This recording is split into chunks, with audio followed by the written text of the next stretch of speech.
All right, let's bring in Joel Klatt, the former Colorado quarterback, now working for Fox Sports. All right, there's two categories here, Joel, with NFL quarterbacks. You can either be bro or nerd. Andrew Luck, nerd, first team all nerd. Jay Cutler, first team all bro. Oh, I mean, this is a great topic. First of all, I'm going to start with this. All right. I think that every great quarterback, so the 5 best quarterbacks in the league. So I'm going Brady, Rodgers, Breeze, Manning, and Luck. They all are like fully nerds, and I think of it in like the football nerd sense. Yeah. So in order to be great, you've got to be fully football nerd, 100%. And then the best of the best, Brady and Rodgers, got a little bit of bro in them as well. So to be great, you've got to have both. But I think that the prerequisite is that you've got to be a full-on football nerd. Who is all bro in your opinion?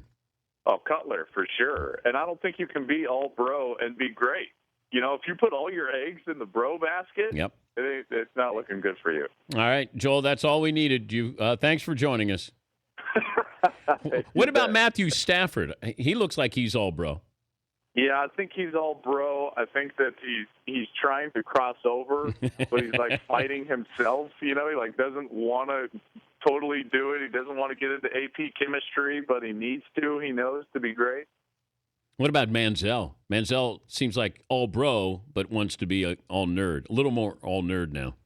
Yeah, and the transition out of bro for him is just so tough that he can't even think about the word nerd right now, or else his head might just explode because that transition is too tough for him right now. Yeah, these are tough questions that nobody else is going to be asking you, Joel. This is Joel will be in the booth Thursday night. Jim Harbaugh and the Wolverines face the Utah Utes in Salt Lake City at 8:30 Eastern on Fox Sports 1. Harbaugh's done a great job of keeping Michigan in the news, making them relevant. But the expectation level, where is that first year for Harbaugh?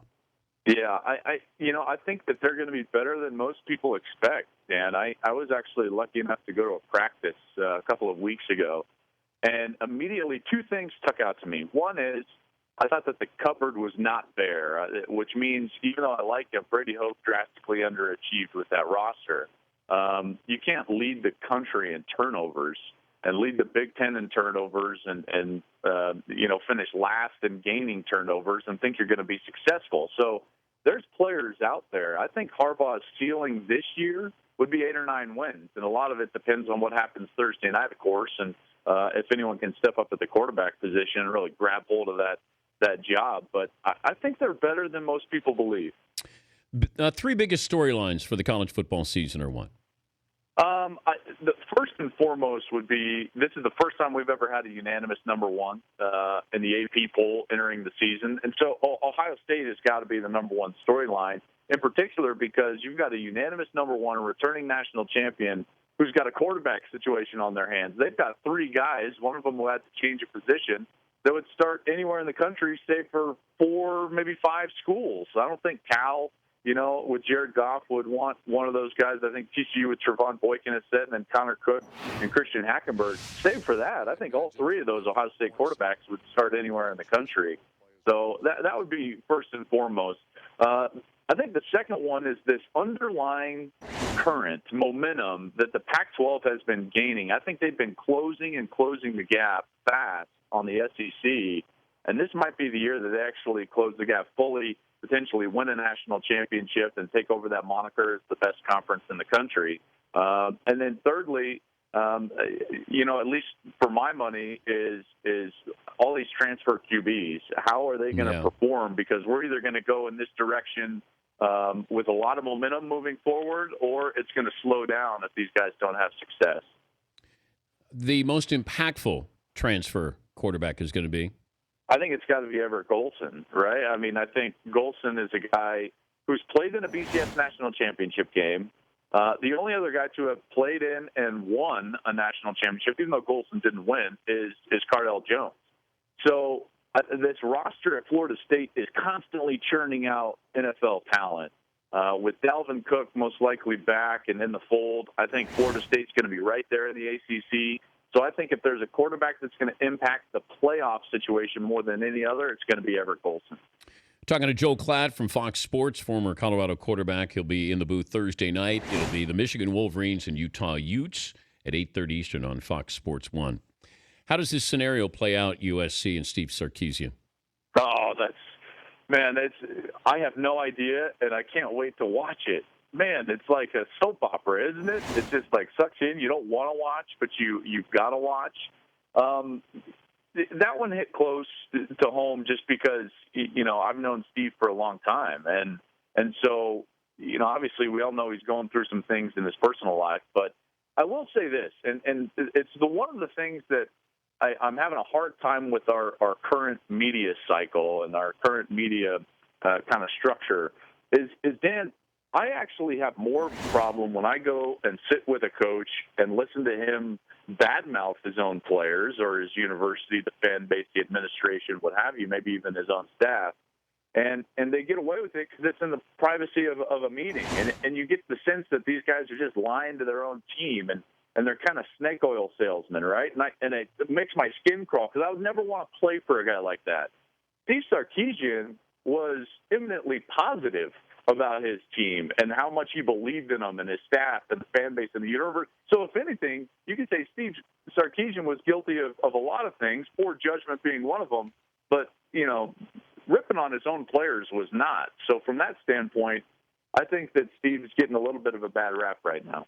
But do you think that how do you get treatment and you're still the head coach of a college football program that's a top 10 team?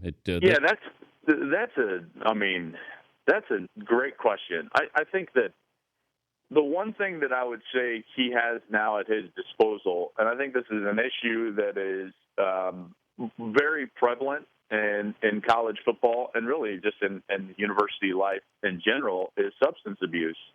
There are lots of players, Dan, that struggle or are struggling with substance abuse. And if this gives Steve a platform or an area of relatability with some of his young, impressionable players, maybe he can help a player if he's also trying to help himself. So regardless of how tough it is and how you navigate being a head coach and also getting the treatment that you need personally for potentially substance abuse, I think that it could turn out long-term to be a positive. But, and this is where, it deviates from the personal relationship side, I think in order for this to be a positive long-term, they have to win football games. And this is a very talented team with an experienced quarterback coming back. And you would hate to bring that into the conversation of substance abuse, but that's the reality of where the situation is.